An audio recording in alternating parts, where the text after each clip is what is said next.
আপনাদের তো সেই নীলা ইসরাফিলের কথা মনে আছে আছে না? নীলা ইসরাফিল মানেই আমাদের সেই ব্লুটুথ বয় সানোয়ার তুষার। বন্ধুরা, এনসিপির সানোয়ার তুষার তিনি জাতীয় সংসদ নির্বাচনে অংশগ্রহণ করেছিলেন নরসিংদীর 2 আসন থেকে। এই সানোয়ার তুষার তিনি নির্বাচনে পরাজয় বরণ করার পর সকল দোষ তিনি জামাত এবং জামাত নেতা কর্মীদের উপর চাপিয়ে দিলেন।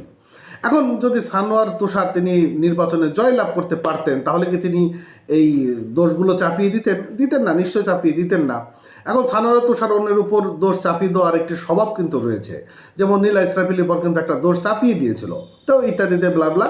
আমরা ওই আলোচনা যাচ্ছি না, আমরা আলোচনা হচ্ছে যে সানোয়ার তুষার আসলে কি বলেছেন জামাত ইসলামকে নিয়ে বা জামাত ইসলাম কর্মীদেরকে নিয়ে, সেটি আজকে আমরা একটু চলুন এক্সপ্লেন করার চেষ্টা করি। সমকাল পত্রিকা থেকে সঙ্গে থাকবেন ভিডিওটি শেষ পর্যন্ত, আর ভিডিওটি লাইক কমেন্ট করে রাখবেন। বন্ধুরা, 11 দলীয় জোটের বিরুদ্ধে নিজ আসনে জামাতের প্রার্থীর গাদ্দারে অভিযোগ তুলে জাতীয় নাগরিক পার্টির যুগ্ম আহ্বায়ক সানোয়ার তুষার বৃহস্পতিবার রাতে এই নিয়ে তিনি একটি ফেসবুকে স্ট্যাটাস দিয়েছেন। নরসিংদী 2 আসনে দানের শেষ 57,694, দাঁড়িপাল্লা 36,669, শাপলাকুলি পেয়েছে 14,567।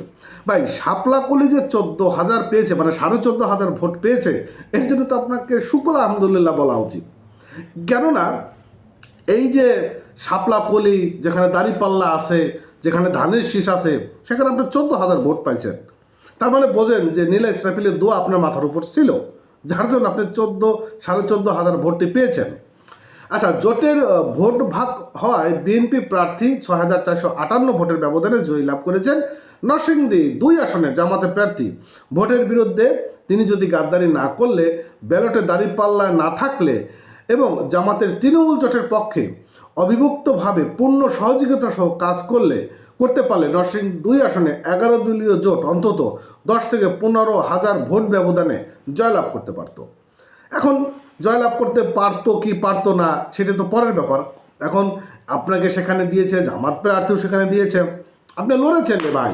ওই যে বললাম যে নীলা ইসরাফিল আপনার মাথার উপরে আশীর্বাদ ছিল, দোয়া ছিল, যার জন্য তো আপনি 14,500 ভোট পেয়েছেন রে ভাই। এখন জামাত ইসলামকে আপনি গাদ্দার বলেন, যাই বলেন, এগুলো বলে লাভ আছে? নির্বাচনের মাঠের খেলাই তো ভাই এটা। আপনারা সারা জীবন জাতির পিতা, জাতির আব্বা বলে মুখ দিয়ে একেবারে কি করে ফেলছেন, আর সেখানে আপনি 5ই আগস্টের পরে তো আপনাদের চিত্রগুলো মানুষ দেখতেই পেরেছে। তো আপনারও আসলে কারা গাদ্দার না সেটা তো সবাই জানে। তিনি লিখেছেন যে ভোটাররা যখন দেখেছে যে পলাশে জোট ফাংশন করছে না, আমাদের ভোটাররাও তখন ধানের শীষে ভোট দিয়েছে। এছাড়া দিনভর কেন্দ্রে কেন্দ্রে বিএনপির নেতাকর্মীদের সরব উপস্থিত ও প্রভাব বিস্তারের চেষ্টার পাশাপাশি 11 দলীয় জোটের নিষ্ক্রিয়তা ভোটের মাঠকে প্রভাবিত করেছেন। আর আমজাদের অর্থাৎ জামাত ইসলামের মোহাম্মদ আমজাদ হোসেন এই গাদ্দারি সারা জীবন বাংলাদেশ মনে রাখবে। ইলেকশনটা আমাকে ধানের শীষ ও দাঁড়িপাল্লার বিরুদ্ধে একযোগে কাজ করতে হয়েছে। ব্যালটে দাঁড়িপাল্লা না থাকলে এই আসলে নির্বাচনের ফলাফল বাংলাদেশকে বিস্মিত এবং উলম্বিত করত। আমি পলাশবাসীর হৃদয় উজাড় করে ভালোবাসা পেয়েছি। স্থানীয় প্রশাসনকে এনসিপি এবং জামাত ইসলামের নেতাদের নিরাপত্তা নিশ্চিত করতে হবে। তিনি বলেছেন এই কথাটি। এখন এই কথার কি রিয়াকশন থাকবে বা কি থাকবে, সেটা আপনাদের মতামতটা আপনারা জানিয়ে দিন বন্ধুরা। তো যাই হোক, সবাই ভালো থাকেন, সুস্থ থাকেন। আমার নতুন পেজটি ফলো করে দিবেন, আর চ্যানেলটি অবশ্যই সাবস্ক্রাইব করতে ভুলবেন না। Thank you.